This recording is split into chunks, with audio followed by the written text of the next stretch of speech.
Previous video we added local storage functionality to the application. So when I'm not logged in, I will see home login register links and welcome guest message. But once I log in, it will change. So if I log in,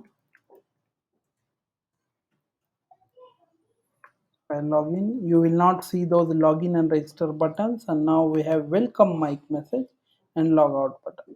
So whenever, even if I refresh, I still see the logged in information. So I'm still logged in.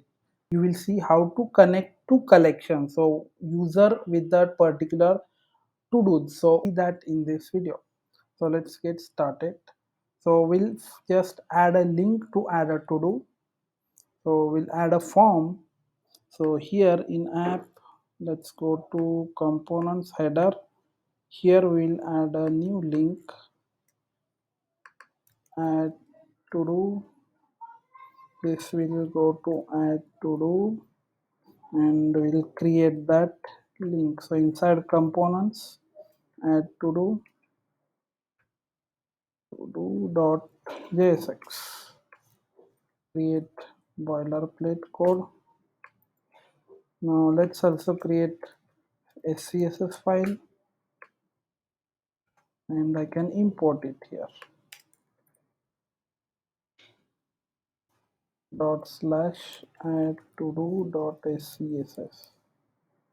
Now we can add this as a route in our available routes. So here add to do, add to do. Now you can see add to do is displayed, and when I click on this, you see this add to do.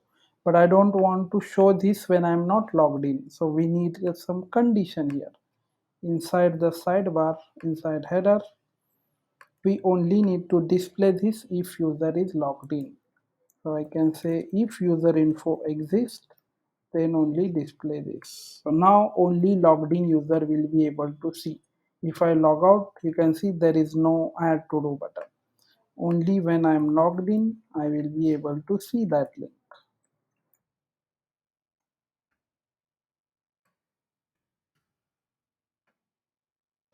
So now we'll add that form similar to login. So it will be exactly same.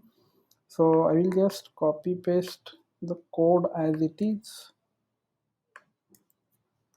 and we'll change it whatever we need.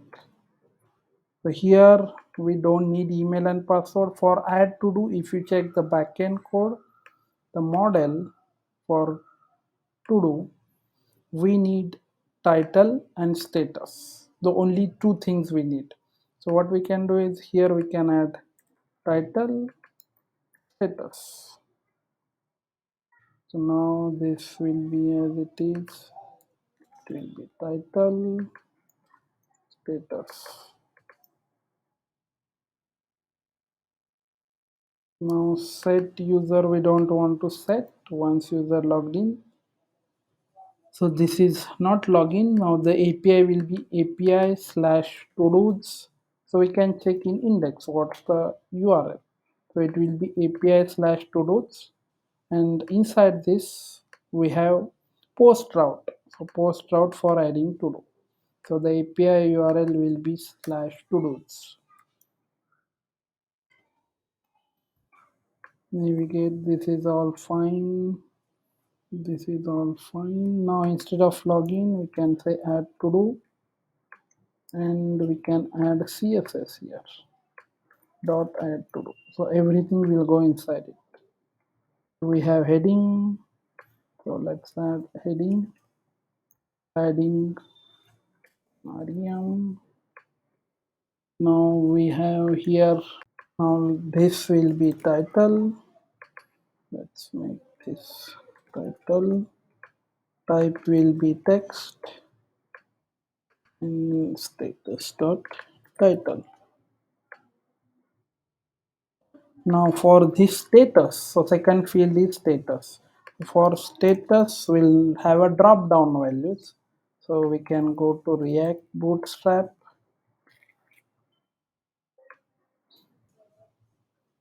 components. We can search for select. So I want a drop down menu of different statuses, so I can just copy this. Instead of this, now I will add select your status,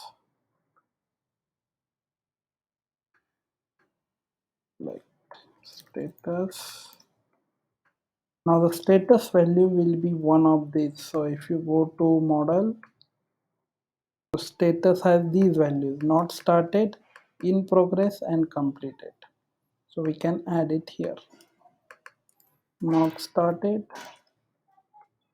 it will have value of not started.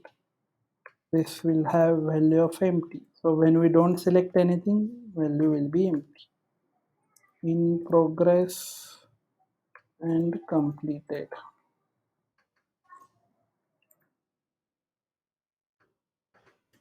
Completed. If you see in progress and completed, exactly correct. So now we have this status. Let's add this on change also. For this select, let's import the form. So this is a bootstrap component, so we need to import from React Bootstrap. Let's also give some name so we can change the state. So this will have a status name. So whenever we call change something or select the drop down value, we are setting the state and it will correctly update this status field.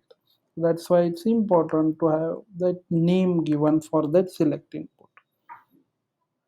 So now this will be add to do. We don't need this link. So this looks fine. Form we have already imported. Button we can import from React Bootstrap. And this will be add to do.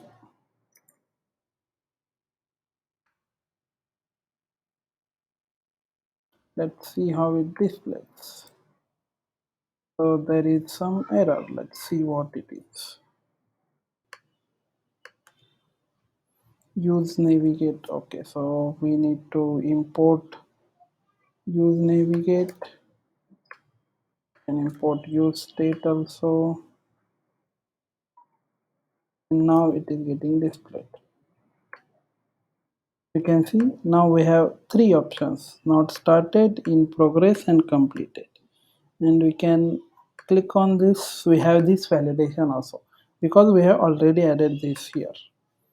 To do will be specific to a particular logged in user, so we need to change some schema. So in the model for the to do's right now, there is no restriction, there is no field which indicates that this to do belongs to a particular user. So we can add a new field here. I can call it owner.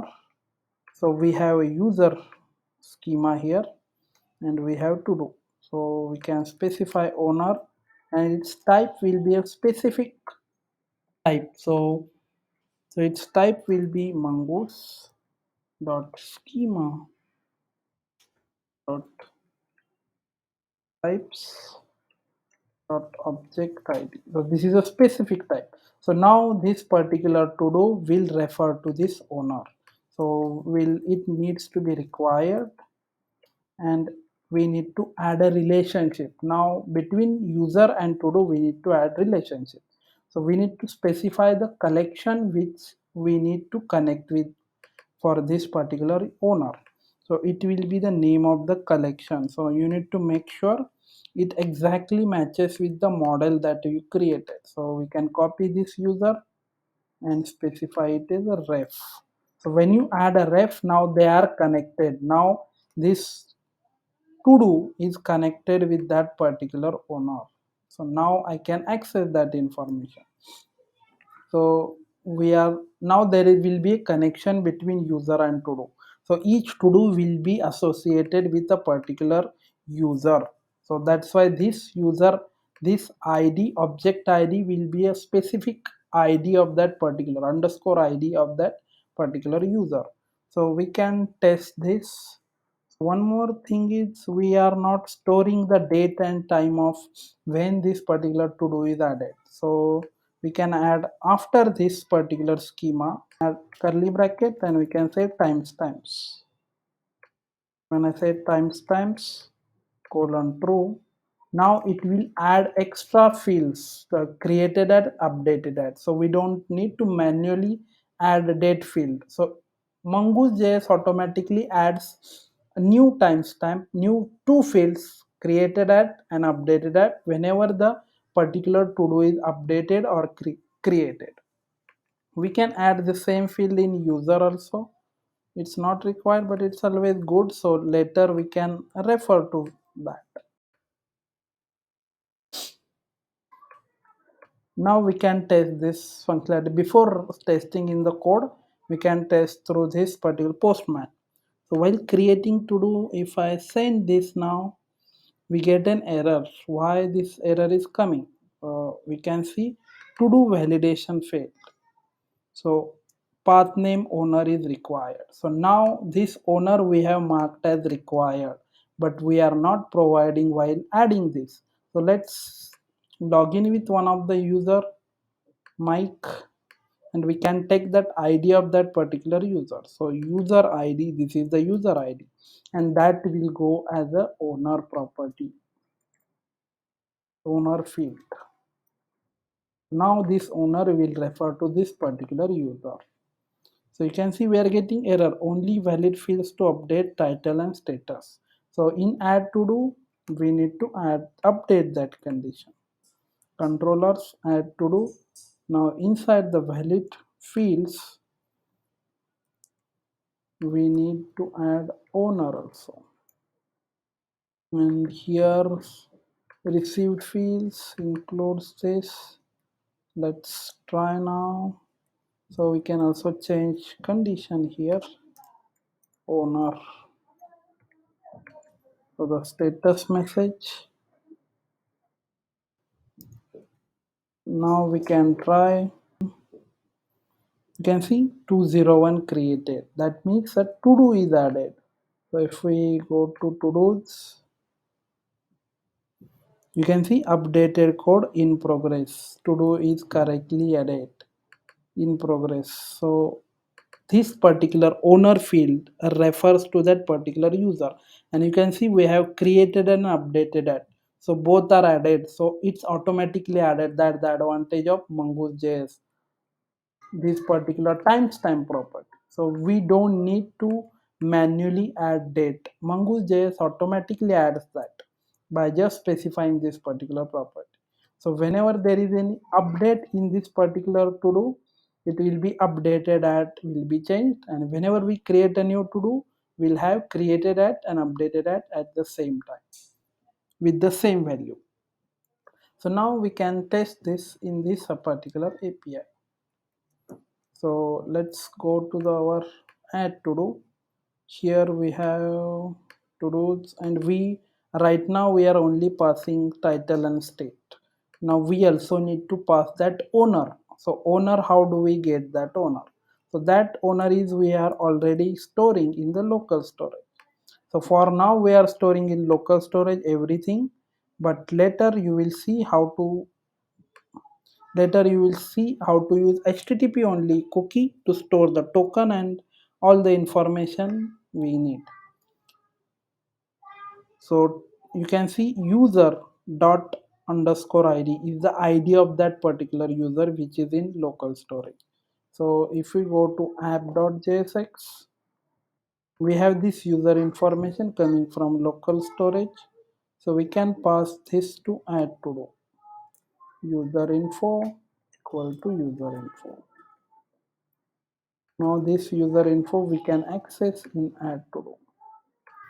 Destructure this, and while adding state, now we just don't need title and status, we also need owner. I'll create object, spread out all the properties of state. I will add owner property which will be user info dot, will be user dot I underscore I, user question mark dot underscore I. So we are using optional chaining here. If you are not aware of optional chaining, check out this linked video. So if you are accessing nested property, you should use optional chaining, so your program will not crash if user info is null. So now we have all the setup created. So we also need to add some success message if there is success. Let's do one thing, success message, set success message. So once the to do is added, to do is added successfully, and we'll clear this success message initially.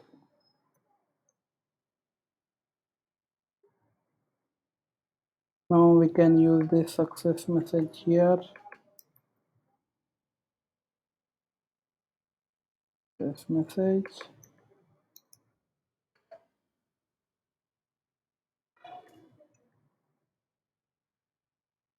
and we can style this success message similar to what we did for error message. Dot success message, and I will give color, specific color, so it will look good. Hash 16C016. This will be like a green color. Now we can test this functionality.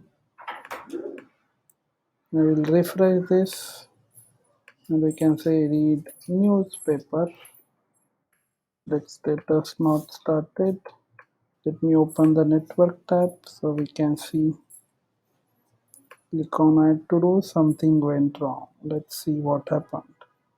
R valid fields true. So in add to do controller,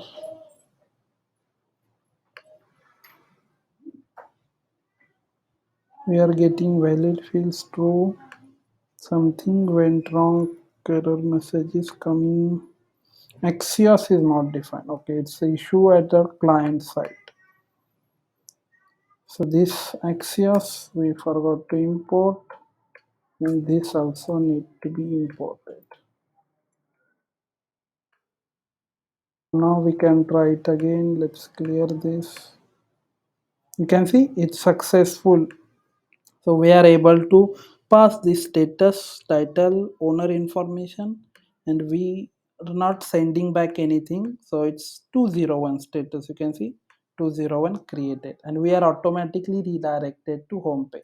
Now we can check if that to do is added. So we are running backend on 3030. So I can access 3030 slash API slash to do's. You can see this particular to do is correctly added, and it has associated owner information. So we are successfully able to add a to do, and we can display this. So we are not able to see. One thing I observed is this success message is not shown because we are immediately redirecting. So what we can do is I will add timeout here. After 3 seconds I will redirect, and I will make that success message go away. It will make it empty. Let's try by adding a new to do. Write an article in progress, and I click on, you can see to do is added, successfully displayed for 3 seconds, and then we are redirected to home page. So we are successfully able to add a to do. If you want, you can return that whatever to do you are adding in the controller. Here we are not sending back anything, so you can send a to do if you want that added to do. So whenever we add a new to do, let's say test to do, status not started, click on this, to do is added successfully, and we are redirected. Let me refresh this. You can see test to do not started is added, and we are also getting that particular to do in the response. So you can see preview. So when it's created, status, title, updated, all the information that is coming in the response. In the next video, we'll see how to display those added to-dos on the dashboard page. So to-dos for that particular logged in user will be displayed, if and not for other users to-dos will not be displayed. So that we will see in the next video.